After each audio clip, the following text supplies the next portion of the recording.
So I'm home for spring break as I'm making this video, maybe not as this video is being uploaded, and the finale of Agent Carter aired during spring break, and I just need to talk about this show. So Agent Carter is a TV show, kind of like a spin-off of the first Captain America movie, and it centers around Agent Peggy Carter, who is Captain America's love interest in the first Captain America movie. Peggy Carter she's perfect. She's so perfect. And she's so perfect that they decided that she needed a full TV show. The first season is about Peggy at the SSR, and she's not taken seriously as another agent. People just brush her off as, oh, she's like our female secretary person in the office. So Howard Stark comes to Peggy with his butler, Edwin Jarvis, and asks her for help to clear his name. He's been accused of selling his technology and his weapons and everything to Hydra. And so she and Edwin Jarvis go on these awesome little missions to prove Howard's innocence, and they're finding all this stuff, and then in comes a hypnotist and a Russian spy. It gets awesome really fast. So season 1 was only meant to be that. It was just meant to be one season of this show. But the fans of this show loved it so much that they brought it back for another season. I think that's one of the reasons why each season is so awesome. The creators of the show aren't expecting to come back for another season. They're trying to complete every plotline that they do. They're not dragging anything out unnecessarily. It's amazing. It's a high quality show and you need to watch it. So why do you need to watch it? I have reasons. Reason number 1, the female characters in it are like the best female characters I've ever seen in a TV show ever. None of the Marvel movies, except for Captain America Part 1, have any awesome female characters. Where's the Black Widow movie? So first you have Peggy Carter, but she's just a beautiful, wonderful woman. She is constructed as just being a very strong woman, you know, both physically and mentally and emotionally and everything. I just love that you show her with these moments of vulnerability and weakness. At the end of season 1, somebody else in the SSR takes credit for basically everything that she did, and somebody asks her, how are you okay with this? And she says, I know my value, anyone else's opinion doesn't matter. And that's awesome. The other thing is that the main villains in the show are female characters as well. And what I love most in the second season is that there are 2 guys that Peggy Carter has close relationships with. One of them is Edwin Jarvis, and you're introduced to his lovely, lovely wife, Anna Jarvis. Jarvis and Peggy are like sparring, they like land on top of each other, and then Anna Jarvis walks in, and you're like, oh no, she's gonna be jealous of Peggy. It's so amazing that they're not pitting these 2 lovely women against each other. The second reason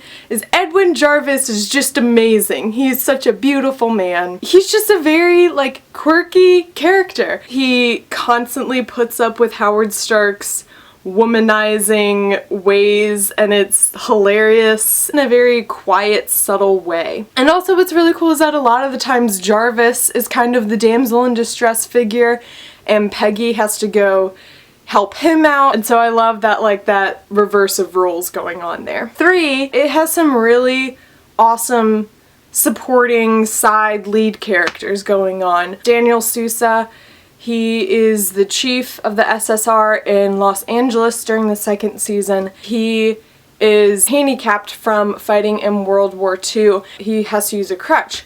And I think that's really awesome that they have a disabled character as one of the leads. Spoiler alert, if you haven't seen the end of season 2, if you don't want to find out what happens, when I put my hands down, you can unmute the video if you don't want to hear spoilers. Daniel and Peggy get together, and it's beautiful, and it's everything my little heart would have ever hoped. And I just love that they made a disabled character. He's the romantic lead. He's the one who ends up getting the girl, and it's really good for visibility for disabled characters in TV. And then there's also, in the second season, Dr. Jason Wilkes, and I believe he's a physicist. They have a black lead character. It's very rare that you see a disabled character, a black character, and a female lead. Number 4, why you should also watch it, is that it doesn't try to hide any of the racist, sexist undertones that were going on in the 40s and 50s. They don't try to pretend that the 40s and 50s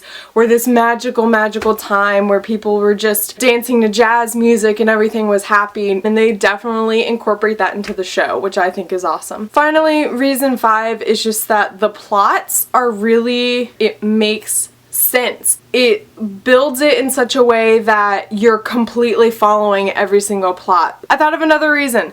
Reason 6 why you should watch the show is that it shows Peggy Carter beating up characters with everyday objects such as a stapler, a briefcase, plates. It's just amazing. But you should watch the show because it needs the support in order to come back for another season. If the Marvel producers and the Marvel people see how successful this show is with female leads, maybe we'll get our Black Widow movie. Yeah, I can only dream. Okay, if you don't want to hear any spoilers for the end of season 2, then you need to turn this video off right now. Okay, are all the spoiler-free people gone? Okay, so at the end of season 2, Sousa and Peggy, they kiss, and it's beautiful. I really liked what they did throughout the whole season. Jason and Daniel, you like both of them. I mean, you honestly do. And then I also liked that the way they ended the plot line with Jason and Peggy, as he says, maybe if we had met under different circumstances, and I think that was like an awesome way of putting it. It just wasn't meant to be, and he was still glad to have met her. That ending though, with Jack getting shot, at first I thought he hasn't actually been shot and killed, and then it pans over to him in a pool of his own blood. You know, I can't really imagine that he would have survived that, so by the time he gets discovered, I feel like it'll be too late. So that might be the end of Jack Thompson, which is kind of a shame because they were really trying to bring him back as like a redemptive character and show that he's not a complete sexist jerk pig. This is like my favorite time of the year when Agent Carter is playing. I really, really hope that they bring the show back for season 3. I just love it so much.